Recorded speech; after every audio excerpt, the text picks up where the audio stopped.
ಕೇಸರಿ ಮನೆಯಲ್ಲಿ ಈಗ ಬಳ್ಳಾರಿಯ ಬೆಂಕಿ ದಗ ದಗ ಅಂತ ಹೊತ್ತಿ ಉರಿತಾ ಇದೆ. ರಾಮುಲು ಫುಲ್ ರೆಬಲ್ ಆಗಿದ್ದಾರೆ. ಪಕ್ಷ ತೊರಿತಾರಾ ಅಥವಾ ಅವರ ನಡೆಯೇ ಈಗ ಭಾರಿ ನಿಗೂಢವಾಗಿದೆ. ಕೇಸರಿ ಮನೆಯಲ್ಲಿ ದಗ ದಗ ಅಂತ ಹೊತ್ತಿ ಉರಿತಾ ಇದೆ.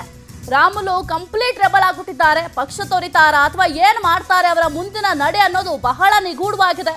ಶ್ರೀರಾಮುಲು ಮನವೊಲಿಕೆಗೆ ವಿಪಕ್ಷ ನಾಯಕ ಅಶೋಕ್ ಕೂಡ ಯತ್ನ ಮಾಡ್ತಾ ಇದ್ದಾರೆ. ಬೇರೆ ಪಕ್ಷ ಸೇರ್ತಾರಾ ಅಥವಾ ಭಿನ್ನರ ಬಣ ಸೇರ್ತಾರಾ, ಏನೆಲ್ಲ ಬೆಳವಣಿಗೆ ಆಗಲಿದೆ? ಇನ್ನು ಮಾಜಿ ಸಚಿವ ಶ್ರೀರಾಮುಲು ಭೇಟಿಗೆ ಸಾಹುಕಾರ್ ರಮೇಶ್ ಕೂಡ ಯತ್ನ ಮಾಡಿದ್ದಾರೆ. ಸಂಡೂರು ಸೋಲಿಗೆ ಹೊಣೆ ಮಾಡಿದ್ದಕ್ಕೆ ರಾಮುಲು ಸಿಡಿಮಿಡಿಗೊಂಡಿದ್ದಾರೆ. ಇನ್ನು ರಾಮುಲು ಜೊತೆ ಚರ್ಚಿಸಲು ಬಿಜೆಪಿ ರೆಬಲ್ಸ್ ಲೀಡರ್ಸ್ ಕೂಡ ಮುಂದಾಗಿದ್ದಾರೆ. ಕ್ಷಣ ಕ್ಷಣಕ್ಕೂ ತೀವ್ರ ಕುತೂಹಲವನ್ನ ಮೂಡಿಸ್ತಾ ಇದೆ ರಾಮುಲು ನಡೆ. ಯಾವ ನಿರ್ಧಾರವನ್ನ ತೆಗೆದುಕೊಳ್ತಾರೆ ರಾಮುಲು ಎಂಬ ನಡೆ ಇದೀಗ ಬಹಳ ಕುತೂಹಲಕ್ಕೆ ಕಾರಣ ಆಗಿದೆ.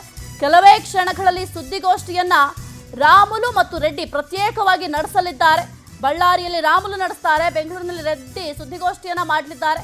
ಬಹಳ ಕುತೂಹಲಕ್ಕೆ ಕಾರಣವಾಗಿದೆ ಈ ಸುದ್ದಿಗೋಷ್ಠಿ. ಬಹಳ ಪ್ರಾಮುಖ್ಯತೆಯನ್ನು ಕೂಡ ಹೊಂದಿದೆ ಸುದ್ದಿಗೋಷ್ಠಿ. ಏನೆಲ್ಲ ಬದಲಾವಣೆ ಆಗತ್ತೆ ಈ ಸುದ್ದಿಗೋಷ್ಠಿಯ ನಂತರ ಅಂತ ಬಹಳ ಕುತೂಹಲ ಕೂಡ ಮೂಡ್ತಾ ಇದೆ. ಇನ್ನು ಕೆಲವೇ ಕ್ಷಣಗಳಲ್ಲಿ ಸುದ್ದಿಗೋಷ್ಠಿಯನ್ನ ನಡೆಸಲಿದ್ದಾರೆ. ಪ್ರತ್ಯೇಕವಾಗಿ ರಾಮುಲು ಒಂದ್ ಕಡೆ, ರೆಡ್ಡಿ ಒಂದ್ ಕಡೆ ಸುದ್ದಿಗೋಷ್ಠಿಯನ್ನ ಮಾಡ್ತಾರೆ. ಬಳ್ಳಾರಿಯಲ್ಲಿ ರಾಮುಲು ಸುದ್ದಿಗೋಷ್ಠಿಯನ್ನ ನಡೆಸಿದ್ರೆ ಬೆಂಗಳೂರಿನಲ್ಲಿ ರೆಡ್ಡಿ ಅವರು ಸುದ್ದಿಗೋಷ್ಠಿಯನ್ನ ಮಾಡಲಿದ್ದಾರೆ.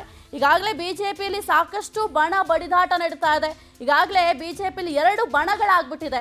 ಇದೀಗ ಮತ್ತೆ ಏನಾದರೂ ಇವರು ಕೂಡ ರೆಬಲ್ ಆದರೆ ಬಹಳ ಕಷ್ಟ ಆಗುತ್ತೆ ಬಿಜೆಪಿಯಲ್ಲಿ. ಏನು ಬಿಜೆಪಿಯಲ್ಲಿ ಬಣ ಬಡಿದಾಟ ನಡೀತಾ ಇದೆ, ಆಂತರಿಕ ಕಲಹಗಳಾಗ್ತಾ ಇದೆ, ಇದೆಲ್ಲವನ್ನು ಕೂಡ ಸರಿಪಡಿಸಬೇಕು ಎಂಬ ಉದ್ದೇಶದಿಂದಾಗಿ, ಹಾಗೆ ಪಕ್ಷ ಸಂಘಟನೆ ಮಾಡಬೇಕು ಈ ಉದ್ದೇಶದಿಂದಾಗಿ ಸಭೆಯನ್ನ ಮಾಡ್ತಾರೆ. ಆದರೆ ಸಭೆ ಯಾವ ರೀತಿ ಆಗ್ಬಿಡ್ತು ಅಂತಂದ್ರೆ ಇದೀಗ ರಾಮುಲು ಮತ್ತು ರೆಡ್ಡಿಯ ನಡುವೆ ಜಟಾಪಟಿಗೆ ಕಾರಣ ಆಗ್ಬಿಡುತ್ತೆ ಈ ಒಂದು ಸಭೆ. ಆ ಸಭೆಯಲ್ಲಿ ಏನು ಸಂಡೂರು ವಿಧಾನಸಭಾ ಕ್ಷೇತ್ರದಲ್ಲಿ ಬಂಗಾರು ಹನುಮಂತು ಸೋಲನ್ನು ಅನುಭವಿಸ್ತಾರೆ. ಈ ಸೋಲಿಗೆ ಶ್ರೀರಾಮುಲೇ ಕಾರಣ ಅಂತ ಬಂಗಾರು ಹನುಮಂತು ಅವರು ದೂರನ್ನ ಕೊಟ್ಟಿದ್ರು. ಈ ವಿಚಾರವನ್ನ ಏನು ಪಕ್ಷ ಸಂಘಟನೆ ಉದ್ದೇಶದಿಂದ ರಾಜ್ಯ ಉಸ್ತುವಾರಿಗಳು ಬಂದಿದ್ರು, ಅವರು ಈ ವಿಚಾರವನ್ನ ಪ್ರಸ್ತಾಪ ಮಾಡ್ತಾರೆ. ಹಾಗೆ ಆರೋಪವನ್ನು ಕೂಡ ಮಾಡ್ತಾರೆ. ನಿಮ್ಮ ವಿರುದ್ಧ ದೂರು ಬಂದಿದೆ ಅಂತ ಆರೋಪವನ್ನು ಮಾಡ್ತಾರೆ. ಇದರಿಂದಾಗಿ ಬಹಳ ಸಿಡಿಮಿಡಿಗೊಳ್ತಾರೆ ಶ್ರೀರಾಮುಲು. ಈ ಕುರಿತು ಹೆಚ್ಚಿನ ಮಾಹಿತಿ ನೀಡ್ತಾರೆ ನಮ್ಮ ಪ್ರತಿನಿಧಿ ಆನಂದ್.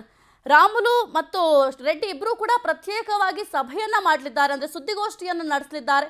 ಈ ಸುದ್ದಿಗೋಷ್ಠಿ ಬಹಳ ಪ್ರಾಮುಖ್ಯತೆಯನ್ನು ಹೊಂದಿದೆ. ರಾಜಕೀಯದಲ್ಲಿ ಬಿಜೆಪಿ ರಾಜಕೀಯ ಏನಿದೆ, ಏನೆಲ್ಲ ಬದಲಾವಣೆ ಆಗಲಿದೆ ಈ ಸುದ್ದಿಗೋಷ್ಠಿಯ ನಂತರ?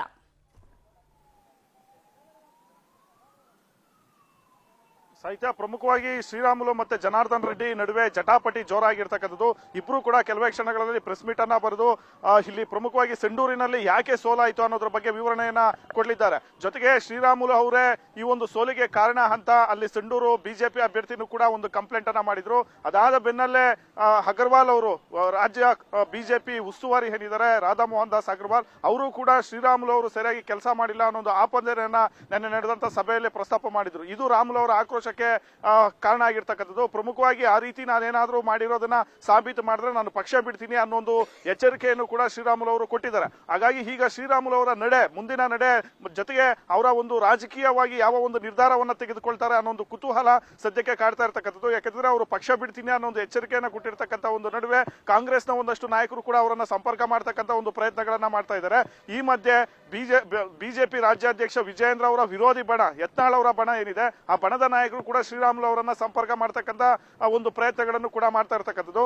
ಯತ್ನಾಳ್ ಮತ್ತೆ ರಮೇಶ್ ಜಾರಕಿಹೊಳಿ ಇಬ್ರು ಕೂಡ ಶ್ರೀರಾಮುಲು ಅವರನ್ನ ಸಂಪರ್ಕ ಮಾಡಿ ಅವರ ಒಂದು ಬೆಂಬಲವನ್ನ ಗಿಟ್ಟಿಸ್ಕೊಳ್ತಕ್ಕಂಥ ಒಂದು ಲೆಕ್ಕಾಚಾರವನ್ನು ಕೂಡ ಇಲ್ಲಿ ಹಾಕಿರ್ತಕ್ಕಂಥದ್ದು. ಯಾಕೆಂತಂದ್ರೆ ಈಗಾಗಲೇ ರಾಜ್ಯಾಧ್ಯಕ್ಷ ವಿಜಯೇಂದ್ರ ಜೊತೆಗೆ ಅಶೋಕ್ ಅವರು ಕೂಡ ಈ ಒಂದು ಸೋಲಿಗೆ ಶ್ರೀರಾಮುಲು ಅವರ ಕಾರಣ, ಅವರು ಸರಿಯಾಗಿ ಕೆಲಸ ಮಾಡಿಲ್ಲ ಅನ್ನೋ ಒಂದು ಆಪಾದನೆಯನ್ನ ಮಾಡಿದ್ರು. ಜೊತೆಗೆ ಹೈಕಮಾಂಡ್ಗೂ ಕೂಡ ವರದಿಯನ್ನ ಕೊಟ್ಟಿದ್ರು. ಹೀಗಾಗಿ ಶ್ರೀರಾಮುಲು ಅವರು ಜನಾರ್ದನ್ ರೆಡ್ಡಿ ವಿರುದ್ಧ ಮಾತ್ರವಲ್ಲ, ವಿಜಯೇಂದ್ರ ವಿರುದ್ಧವೂ ಕೂಡ ತಮ್ಮ ಅಸಮಾಧಾನವನ್ನ ವ್ಯಕ್ತಪಡಿಸಿಕೊಂಡು ಬಂದಿದ್ದಾರೆ. ಹಾಗಾಗಿ ಶ್ರೀರಾಮುಲು ಅವರು ಮುಂದೆ ಒಂದು ರಾಜಕೀಯವಾಗಿ ಏನೆಲ್ಲ ಒಂದು ತೀರ್ಮಾನಗಳನ್ನ ತೆಗೆದುಕೊಳ್ತಾರೆ ಅನ್ನೋ ಒಂದು ಕುತೂಹಲ ಸದ್ಯಕ್ಕೆ ಕಾಡ್ತಾ ಇರ್ತಕ್ಕಂಥದ್ದು. ಸದ್ಯ ಈಗಾಗಲೇ ಶ್ರೀರಾಮುಲು ಅವರು ಜನಾರ್ದನ್ ರೆಡ್ಡಿ ವಿರುದ್ಧ ನೇರವಾಗಿ ತೊಡೆಯನ್ನ ತಟ್ಟಿದ್ದಾರೆ. ಜನಾರ್ದನ್ ರೆಡ್ಡಿ ಅವರೇ ನನ್ನ ಮೇಲೆ ಈ ರೀತಿ ಚಾಡಿಯನ್ನ ಹೇಳ್ಕೊಂಡು ಕಂಪ್ಲೇಂಟ್ ಅನ್ನ ಮಾಡಿದ್ದಾರೆ. ಜೊತೆಗೆ ರಾಜಕೀಯವಾಗಿ ತಮ್ಮ ಕುಟುಂಬವನ್ನು ಕೂಡ ಮುಗಿಸ್ತಕ್ಕಂಥ ಪ್ರಯತ್ನವನ್ನ ಜನಾರ್ದನ್ ರೆಡ್ಡಿ ಮಾಡಿದ್ದಾರೆ ಅನ್ನೊಂದು ಆಕ್ರೋಶವನ್ನ, ಆಪಾದನೆಯನ್ನ ಶ್ರೀರಾಮುಲು ಅವರು ಮಾಡಿದ್ರು. ಈಗ ಅದಕ್ಕೆ ಕೌಂಟರ್ ಕೊಡೋದಕ್ಕೆ ಜನಾರ್ದನ್ ರೆಡ್ಡಿ ಅವರು ಕೂಡ ಪ್ರೆಸ್ ಮೀಟ್ ಅನ್ನ ಕರೆದಿರ್ತಕ್ಕಂಥದ್ದು. ಸದ್ಯ ಈಗ ಶ್ರೀರಾಮುಲು ಅವರು ಪಕ್ಷ ಬಿಡ್ತೀನಿ ಅನ್ನೋ ಒಂದು ಎಚ್ಚರಿಕೆನೇ ಏನಾರ ಮಾಡಿದ್ದಾರೆ. ಇದು ತೀವ್ರ ಕುತೂಹಲಕ್ಕೆ ಕಾರಣವಾಗಿದೆ. ಜೊತೆಗೆ ಶ್ರೀರಾಮುಲು ಅವರು ಹೈಕಮಾಂಡ್ ನಾಯಕರ ಭೇಟಿಗೂ ಕೂಡ ಮುಂದಾಗಿರ್ತಕ್ಕಂಥದ್ದು.